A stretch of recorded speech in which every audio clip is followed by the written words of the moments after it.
રાજ્યના રેશન સંચાલકોની પડી રહેલ મુશ્કેલી અને પડતર માંગણીઓનો કોઈ ઉકેલ આગામી ચૂંટણી પહેલા નહીં આવે તો ચૂંટણી બહિષ્કાર સાથે અસહકારના આંદોલનની જાહેરાત કરી છે. અન્ન અને નાગરિક પુરવઠા વિભાગના અમદાવાદ શહેરના સાબરમતી ઝોનલ કચેરીમાં અમલી મુકાયેલ પાયલોટ પ્રોજેક્ટની વિસંગતતાઓ ઊભી થતા વિતરણ વ્યવસ્થામાં ખામીઓ સર્જાઈ રહી છે.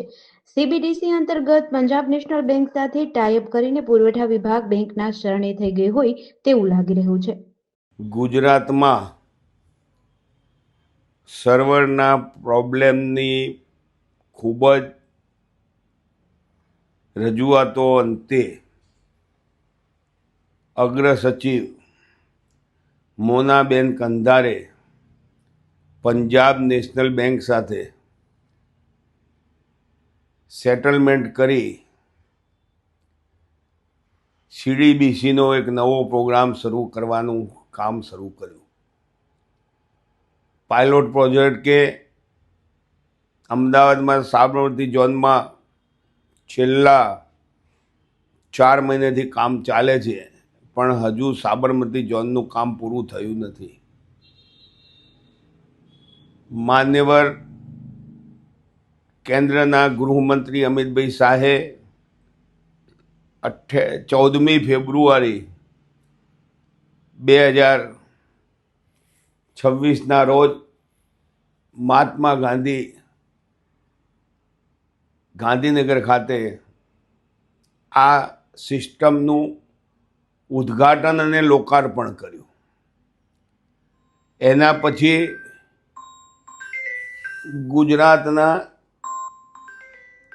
બધા જ જિલ્લાઓમાં, તાલુકાઓમાં, ગામે ગામ આ પ્રોગ્રામના અનુસંધાનમાં ગ્રાહકોનું સીડીબીસી કરવાનું કામ શરૂ થયું.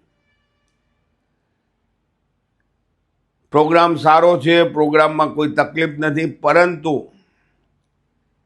જ્યાં સુધી 100% સીડીબીસીનું કામ ન થાય ત્યાં સુધી જે ગ્રાહકનું સીડીબીસી થયું છે એના થંભથી હવે માલ લઈ શકતો નથી.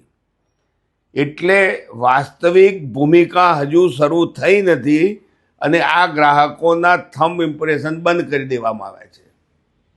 એટલે ન છૂટકે કહેવું પડે છે કે ઉતાવળીઓ ચારે બાજુ ખરડાય એમ ગુજરાત સરકાર વ્યાજબી ભાવના દુકાનદારો સાથે એમના પ્રશ્નના સોલ્યુશન લાવવા માટે જે નવી સિસ્ટમ લાવી એ સિસ્ટમ કમ્પ્લીટલી ચાલુ ન થવાને કારણે બેંકવાળા QR કોડ આપતા નથી અને ગ્રાહકો રખડી પડ્યા છે. એટલે મારી વિનંતી છે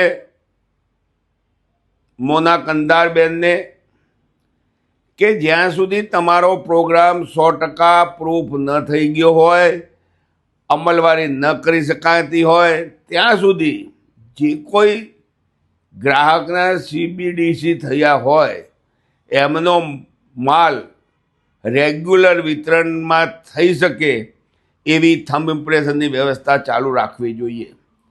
કદાચ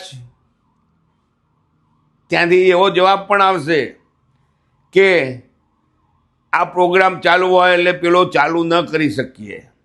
તો મારો એમનો સીધો સવાલ છે કે સાબરમતી ઝોનની અંદર પાછલા 3 દિવસ કઈ રીતે તમે માલ અપાવો છો? એટલે ચાબવાના અને બતાવવાના જુદા હોય એ ચાલે નહીં. એટલે આ દલીલ સાથે અમે સંમત થતા નથી. અને જો આ પ્રશ્નનો ઉકેલ નહીં આવે તો આગામી ચૂંટણી પહેલા ગુજરાતના વ્યાજબી ભાવના દુકાનદારો અસહકારનું આંદોલન છેડશે, એની નોંધ લેવી. જેડીસી ન્યૂઝ સાથે સંજીવ રાજપૂત, અમદાવાદ.